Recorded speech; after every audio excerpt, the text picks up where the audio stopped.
Hello, Masters, and welcome to today's podcast where we'll be talking about the new changes that are coming up in this next patch. A lot of really cool changes are coming up, and most of these changes are due to the lead up to 2.0. Today with us, we have our infamous Fdmfdm,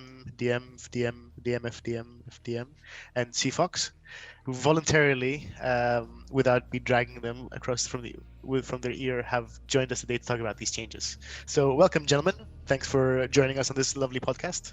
I'm not sure if I want to thank that intro. Glorious Fdmfdm. I'm pretty sure you said a lot more DMs than Fs. That's why you're angry. So let's get right into it. So we're talking about a lot of these changes are coming in. I think you guys have been working on them for a while and alleviating a lot of the pain that players have been feeling. But of course, a lot of these changes are going to change as well, like the meta and the way that the game works. So we might have a bit of interesting conversations, let's say on Discord, once these come into play. But let's kind of start talking about them one by one. So first up, we have game speed changes. For the mana generation and I guess XP generation in the same vein, we have been looking into this for a while now, because over the course of the last few years we've been making a lot of changes, trying to get more cards become relevant in the meta, because we had an experience that most of the cards being played were like 1 mana and 2 mana stuff, so it was a really heavy cycle.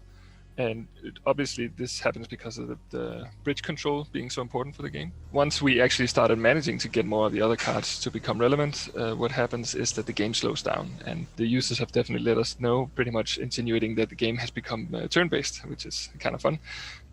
But we do see this as well, which is why we want to try and speed things up. And we do that with giving you more mana to work with and increasing your XP generation so you get to the end game faster. Our ambition is for most games to be in that space around 3 to 5 minutes. The game, we want the game to feel like an action strategy game, which sort of has been toned down a little bit with the slower pace of the game. So that's basically also why we're throwing these changes. Where there are just too many empty pauses where nothing really happens and you're just waiting to get enough mana, or the opponent's units finally come to you so that you can react, stuff like that. Which also brings us to the speed increase, actually. The movement speed has also been increased for certain minions, particularly the slower ones. So that's all the 2-speed minions and some of the 3-speed minions. Because this also, again, speeds up the game a little bit, makes it slightly more action-packed. And because we've sped up the game, what we would expect to see is that if you play like a Colossus or something else that's big and slow in the back of your arena, you would have far more mana resources to build up huge unstoppable pushes. So speeding up those guys will hopefully alleviate that a little bit, and just in general make you have to respond to stuff faster than you would have. Any kind of interesting meta changes to see through this? I think one thing we also want to make sure that we are aware of is that in our coming plans to release on mobile, as the platform is differently interacted with, it's interesting to know if these speeds ends up making it unplayable on that platform. But we hope not. We hope it's fine, and we think that it's going to be fine, and we are going to be running some tests on that as well. But we may have to, in some cases, draw stuff back because of that. I think for the meta changes, we really need to go to the changes in flying and spells. I think that's where the big meta change is. I think that the meta increase is less impactful on the meta. I think you're right, but I also think that there are some changes that will follow along with that. Particularly, I think combo play will be slightly easier with this. So that's probably in something like the Senshi builds or the Stoutheart builds that are going to be slightly easier to pull off, and we're going to have to look out for those and see if they become overpowered with this. I also think that the average mana of decks will go up a little bit because you can get to those mid-range units a bit faster, but... Yeah, we even discussed that 10 mana minions might become more viable on their own. You in testing played a rock and roller deck where you suddenly could support it way better, and you could use another step to make fun stuff happen, right? Which was difficult to do earlier because getting that timing of actually landing the rock and roller when you want it was difficult because the 10 mana was so slow. I think we actually cancelled the buff on rock and roller because of that as well. Because we wanted to see how it ends up, and if we haven't, I'm gonna do that. Probably better double check. There you have it, ladies and gents. Even through the podcasts, we are still fixing the game.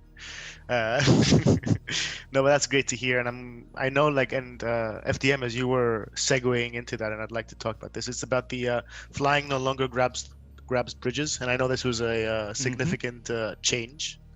So yeah, let's talk about this. Yeah, it was quite a controversial change with not everyone being on board, but the opinions being very extreme, as in people really liked it or really didn't like it. But in general, we saw that we couldn't quite balance the lower mana flying units. They were too good at grabbing the bridges, which means that either we had to basically remove their fighting capability or remove their bridge grab capabilities and increase their fighting power.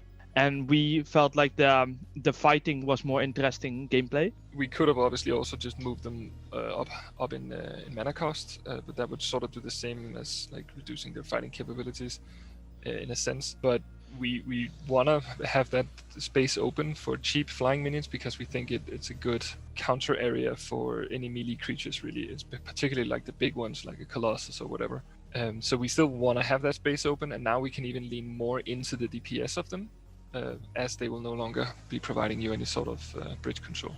It does create a couple cards that for this patch their balance is not remotely final, because there's just so much in the meta changing that we want to see where they end up. So we purposely didn't overbuff them or get them to where we think they have, but a little bit below it, so that we could actually see things and we don't get super strong flying units forcing you to run anti-air.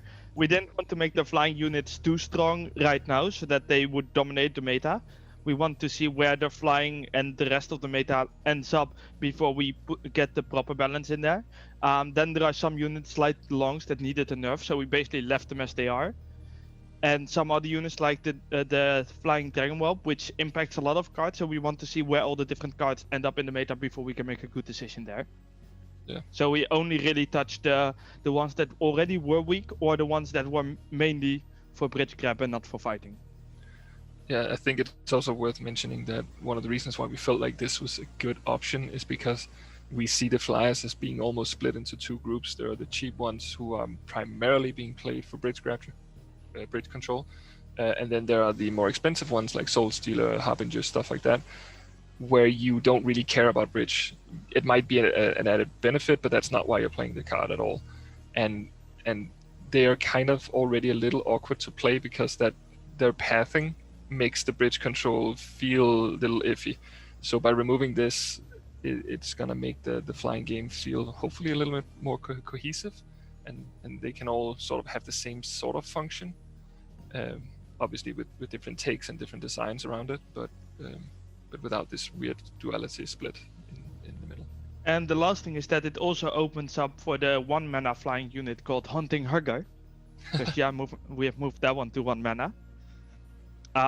Because if it can't grab bridges anymore and it's not really a big fighter, it's mostly there just for the Accursed Ascension. Yeah. That kind of flying units are becoming possible, whereas before a 1 mana flying unit that only grabs bridges would probably still be OP.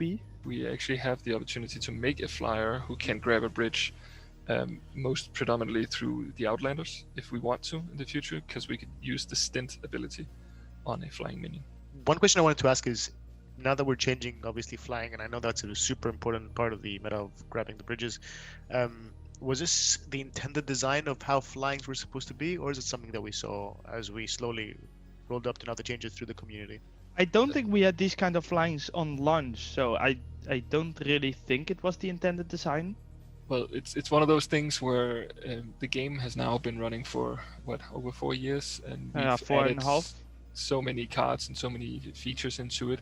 So what once was is a way different situation, and when propellers, for instance, propeller scrats were introduced to the game, it was probably fine to have these sort of bridge grabs, but now that you can have multiple of them in your deck, and you can sort of build your deck around this whole just dominating the bridges from the air, and then play some sort of late game late game setup rather, it becomes a problem, which might not have been earlier. Also, there's the fact that sometimes certain metas aren't found right away. So maybe it was a problem, but nobody played it, so therefore we didn't actually know about it. There's different ways that it can evolve itself, but we just felt like now it's reached a point where we constantly have to fight against this, and we don't really see a point in doing that. We've changed, so we actually didn't mention that it is in the patch notes, of course, but we've changed the XP generation so it's more lean towards the passive generation and less onto the bridges. And this is again to sort of lessen the impact of this sort of control style play. Not that because obviously the bridge game and the XP system is an important part of Minion Masters, and it's sort of one of the big things that sets it apart from our competitors. But we just feel like we want more strategies to be available and to be accessible even in higher ranks and stuff. And for a long while now, it's been heavily controlled by control. If I remember correctly, the difference between passive and a single bridge is less than 10%.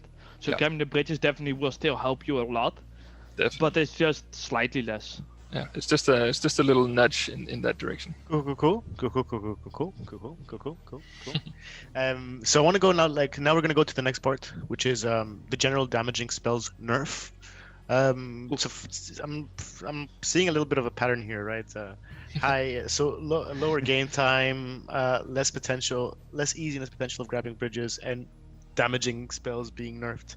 Well, let's talk about the damaging spells being nerfed, but also this is an interesting theme of trying to figure out, how is this game going to evolve into, right? We sort of had a lot of ideas that we wanted to push out, and we were discussing, is it a good idea to do it all at once, or is it better to do a little bit at a time? But we felt like with some of these changes, the meta is going to change so much that we have no realistic way of knowing where it's going to end up. So we might as well go all out with the ideas that we have. And this one is again something that has sort of evolved over time, that we now have so many spells, and some of them are really, really strong and really good, that you can almost dominate a game simply by constantly removing whatever your opponent plays. There's always a spell you can use to just remove it, and if you can get a little bit of damage on the opponent tower while you're at it, it's just even better. But that again sort of removes the game from this minion versus minion counter play style that the game was sort of built around in the beginning, and has sort of evolved more and more into, you play some minions, I'll just punish you by throwing a spell, and then we don't really get that whole setup. Spells are of course still important in that counter setup, but we just thought that they were becoming too dominant. There is an important note to make here, that the general design philosophy that we have swapped to is that in general a spell should not get value just from hitting a minion card of the same mana or higher, with some exceptions if the unit that it can kill is unique in certain ways, such as Stixie, which is hard to remove. So we are okay with the Fireball being able to kill it. But in general, a Daggerfall should not be able to kill Marines and then easily hit face with it, stuff like that.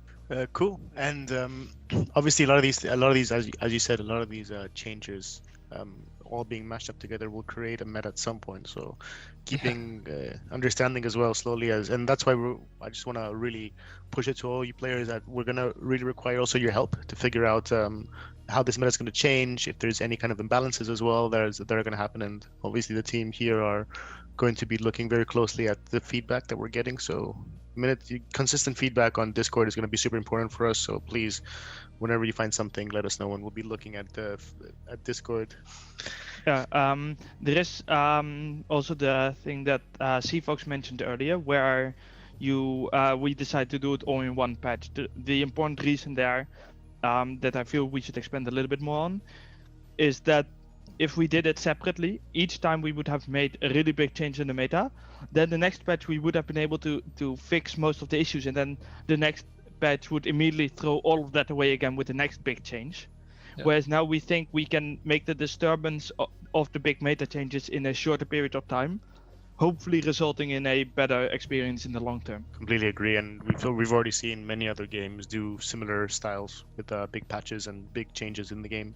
It's better to push everything together, because then you see how the meta is changing holistically rather than piece by piece as well. And as you said, FDM, it also helps with the balancing as well and any issues that come up.